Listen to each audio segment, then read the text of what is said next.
بسم اللہ الرحمن الرحیم۔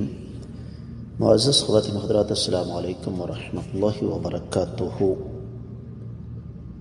اللہ ملک العلام رب الجلال والاکرام اپنی توحید اور اپنی وحدانیت کو ثابت کرنے کے لیے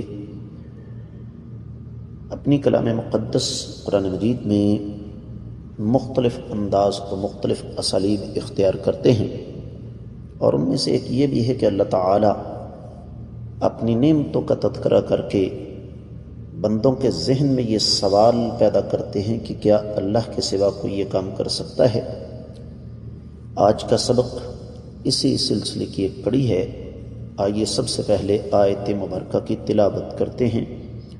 اللہ رب العزت ارشاد فرماتے ہیں،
معزز خواتین حضرات، رب کائنات کی پاکیزہ کتاب قرآن مجید پارہ ہے 17واں سورہ مبارکہ کا نام الحج اور آیت مبارکہ ہے 65ویں۔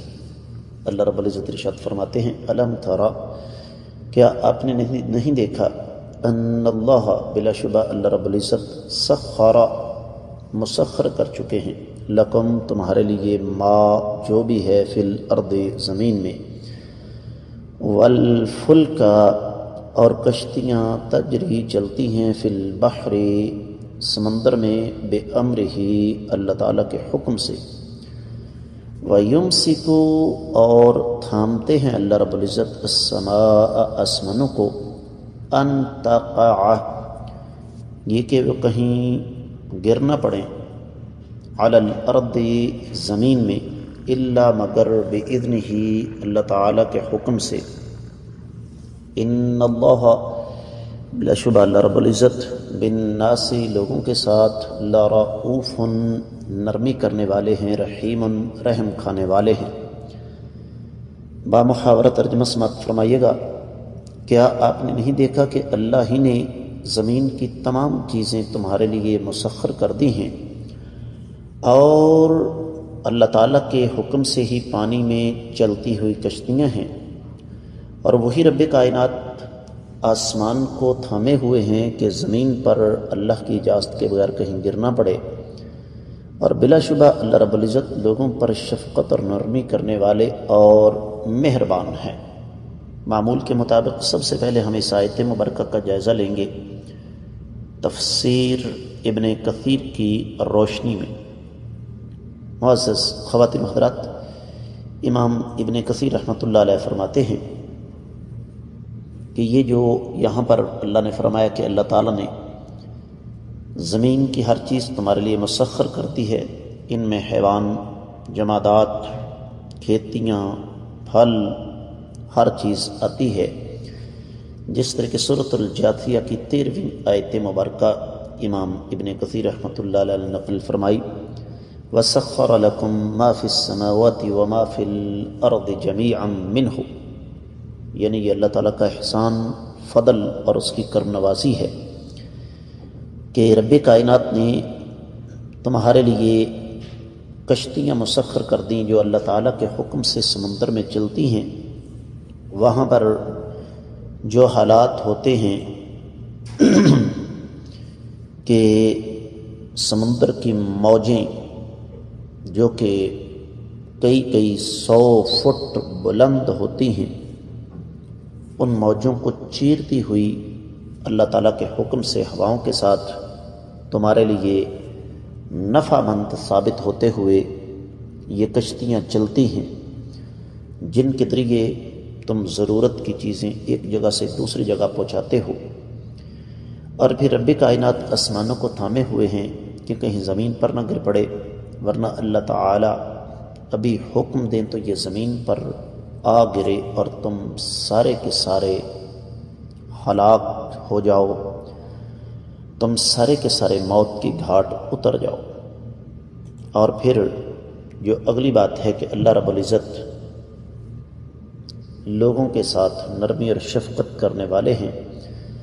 سورۃ الرعد پیچھے گزری ہے، 6 آیت مبارکہ ہے، وَإِنَّ رَبَّكَ لَذُو مَغْفِرَةٍ لِلنَّاسِ عَلَىٰ ظُلْمِهِمْ وَإِنَّ رَبَّكَ لَشَدِيدُ الْعِقَابِ، بلا شبہ آپ کا رب لوگوں کے لیے مغفرت بخشش والا ہے ان کے ظلم کے باوجود، اور بلا شبہ آپ کا رب سخت گرفت کرنے والا ہے۔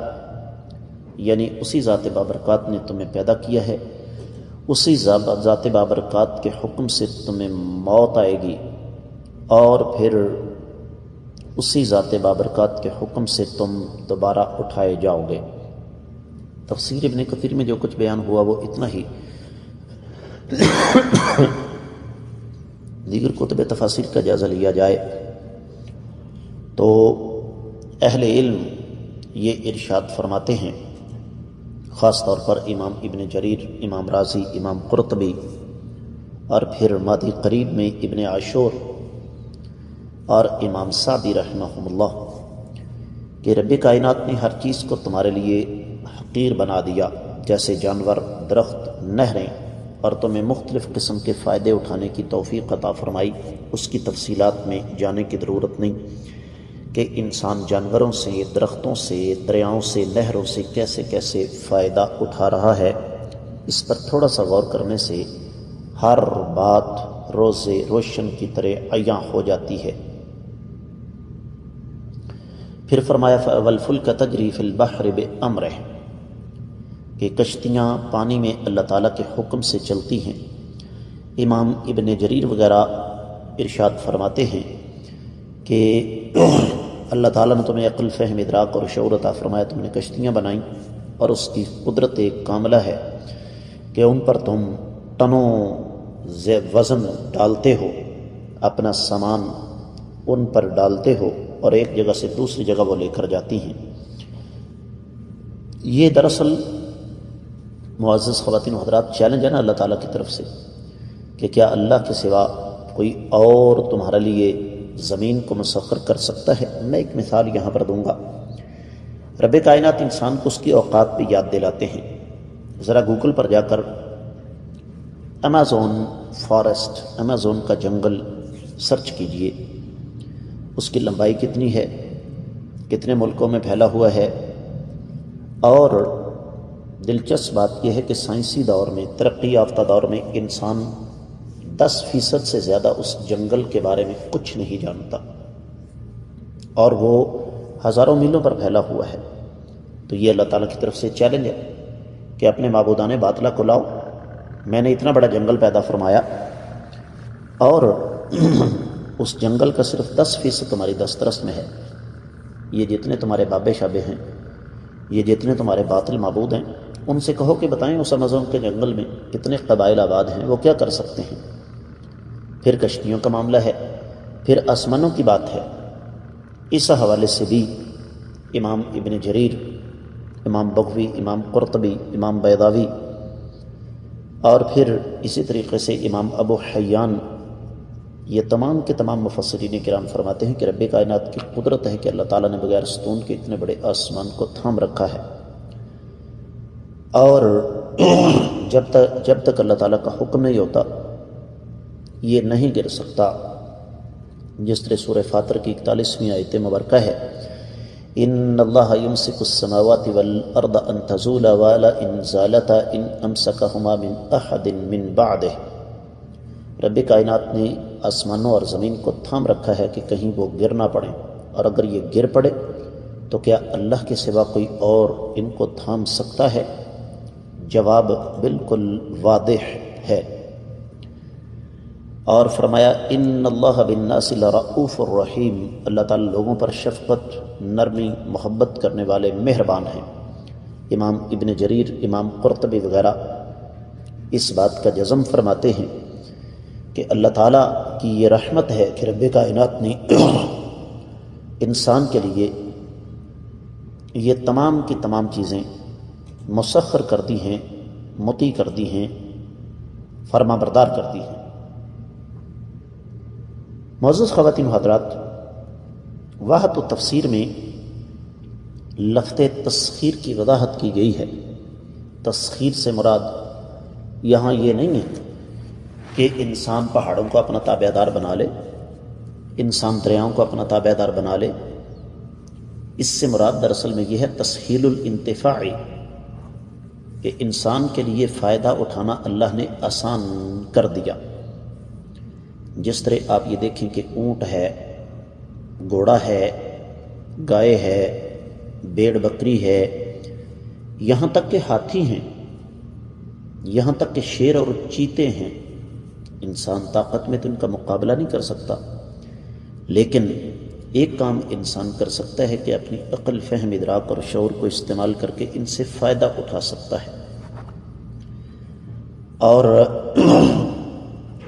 پھر آپ یہ دیکھیں کہ ہوا انسان کے لیے مسخر تو نہیں ہو سکتی، لیکن ہوا سے فائدہ اٹھاتے ہوئے انسان سانس لے سکتا ہے۔ اور پھر انسان، پرندے، نباتات، درخت، سارے کے سارے اللہ تعالیٰ نے زمین سے پیدا کی۔ یہ پہلی چیز ہے۔ دوسری ہے والفلک تجری فی البحر بامرہ، کشتیاں پانی پر اللہ تعالیٰ کے حکم سے چلتی ہیں۔ یہاں پر ایک بہت بڑے غلط عقیدے کی نفی ہو جاتی ہے کہ تیرتے کو ڈبونا، ڈوبتے کو تیرا دینا یہ اللہ تعالیٰ کا کام ہے۔ سورہ یاسین آیت 41، 42، 43 اور 44 اللہ تعالیٰ فرماتے ہیں وَآیَةٌ لَهُمْ أَنَّا حَمَلْنَا ذُرِّيَّتَهُمْ فِي الْفُلْكِ الْمَشْحُونِ وَخَلَقْنَا لَهُم مِّن مِّثْلِهِ مَا يَرْكَبُونَ وَإِن نَّشَأْ نُغْرِقْهُمْ فَلَا صَرِيخَ لَهُمْ وَلَا هُمْ يُنقَذُونَ إِلَّا رَحْمَةً مِنَّا وَمَتَاعًا إِلَىٰ حِينٍ۔ ان لوگوں کے لیے اللہ تعالیٰ کی نشانیاں ہیں کہ ہم نے انہیں بھری ہوئی کشتیوں کے اندر سوار کیا، اور اسی طریقے سے اور سواریاں پیدا کی۔ ہم اگر چاہیں تو ان سب کو غرق کر دیں، کوئی ان کو بچانے والا نہ ہو، ما سوائے اللہ تعالیٰ کی رحمت کے، اور یہ ایک مخصوص مدت کے لیے فائدہ ہے۔ معزز خواتین و حضرات، سورۃ الجاثیہ کی آیت 12 اور 13 ہے اللہ الذی سخر لکم البحر لتجری الفلک فیہ بامرہ ولتبتغوا من فضلہ ولعلکم تشکرون وسخر لکم ما فی السماوات وما فی الارض جمیعا منہ۔ اللہ تعالیٰ وہ ذات بابرکات ہیں جنہوں نے تمہارے لیے سمندر کو مسخر کر دیا تاکہ وہاں پر کشتیاں اللہ تعالیٰ کے حکم سے چلیں، اور اللہ تعالیٰ کا تم فضل تلاش کرو تاکہ تم اللہ تعالیٰ کا شکر ادا کر سکو۔ اور اللہ تعالیٰ نے تمہارے لیے جو کچھ بھی آسمانوں میں ہے اور جو زمین میں ہے وہ سارے کا سارا مطیع اور فرما بردار کر دیا۔ تیسری نعمت وَيُمْسِكُ السَّمَاءَ أَن تَقَعَ عَلَى الْأَرْضِ إِلَّا بِإِذْنِهِ، معزز خواتین و حضرات، اس حوالے سے اہل علم نے بہت کچھ بیان کیا، لیکن اختصار کے پیش نظر صرف ایک دو اہم بات سورہ سبا 9 آیت مبارکہ ان نشأ نخسف بهم الارض او نسقط علیہم کسفا من السماء، ہم اگر چاہیں تو ان کو زمین کے اندر دنسا دیں یا ان پر آسمان سے سب کچھ گرا دیں۔ یہ بھی اللہ تعالیٰ کی طرف سے چیلنج ہے کہ بتاؤ آسمان کو تھامنے والا کون ہے اور زمین کو ہلنے سے بچانے والا کون ہے۔ سورہ یاسین 40ویں آیت مبارکہ للشمس ينبغي لها ان تدرك القمر ولا الليل سابق النهار وكل في فلك يسبحون، ناممکن ہے کہ سورج چاند کو اپنی گرفت میں لے لے، اور یہ بھی ناممکن ہے کہ رات دن سے آگے بڑھ جائے، سارے کے سارے اپنے مخصوص مدار کے اندر گردش کر رہے ہیں۔ معزز خواتین و حضرات، اس حوالے سے ایک روایت بھی میں آپ کی خدمت میں رکھنا چاہوں گا۔ سیدنا عبداللہ بن عباس رضی اللہ تعالیٰ عنہ فرماتے ہیں، جب تم کسی جابر قہر بادشاہ کے پاس آؤ، حکمران کے پاس آؤ، اور تمہیں خطرہ ہو کہ وہ تمہیں نقصان پہنچائے گا، تو کہو اللہ اکبر من خلقہ جمیعا اللہ اعز مما اخاف واحذر اعوذ باللہ الذی لا الہ الا هو الممسک السماوات السبع ان یقعن علی الارض الا باذنہ من شر عبدک فلان وجنودہ واتباعہ واشیاعہ من الجن والانس الہی کل جارا من شرہم جل ثناؤک وعز جارک وتبارک اسمک ولا الہ غیرک 3 مرات۔ نبی علیہ السلام کی حدیث نہیں، قول صحابی ہے۔ سیدنا عبداللہ بن عباس رضی اللہ تعالیٰ عنہ فرماتے ہیں، جب تم کسی جابر قاہر ظالم حکمران سے تمہیں خطرہ محسوس ہو تو کہو اللہ سب سے بڑے ہیں 2 دفعہ۔ اللہ تعالیٰ اپنی تمام مخلوق سے بڑے ہیں، اور اللہ تعالیٰ زیادہ حقدار ہیں ہر اس چیز سے۔ اللہ تعالیٰ کی عزت ہر ایک سے زیادہ عزیز ہے جس سے میں ڈر رہا ہوں اور خبردار ہوں۔ میں اس اللہ کی پناہ میں آتا ہوں جس کے سوا کوئی لائق عبادت نہیں ہے، جنہوں نے 7 آسمانوں کو تھام رکھا ہے کہ کہیں وہ زمین پر نہ گر جائیں جب تک اللہ تعالیٰ کا حکم نہ ہو۔ اے اللہ، میں آپ کے فلاں بندے کے شر سے اور اس کے لشکروں سے، اس کے پیروکاروں سے، اور جتنے بھی جن اور انسان سب کے شر سے پناہ میں آتا ہوں۔ اے اللہ، آپ میرے ساتھی بن جائیں ان کے شر کے مقابلے میں۔ آپ عظمت والے ہیں، آپ کی عزت بلند و برتر ہے، آپ کا نام بلند و برتر ہے، آپ کے سوا کوئی لائق عبادت نہیں۔ یہ 3 دفعہ کہے۔ معزز خواتین و حضرات، بات کو اختتام کی طرف لے جاتے ہیں۔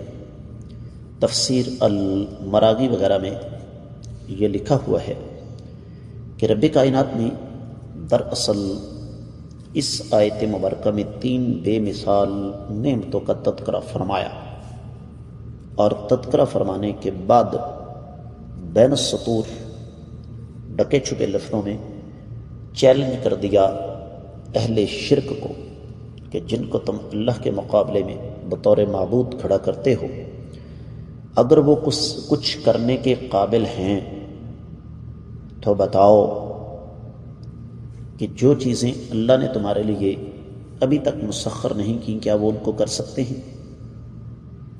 کیا وہ اس قابل ہیں کہ تیرتی کشتی کو ڈبو دیں، ڈوبتی کو تیرا دیں؟ لیا 11ویں والے دانوں تک ڈوبی ہوئی تر جائیں گی داستانیں ہیں ہوائی۔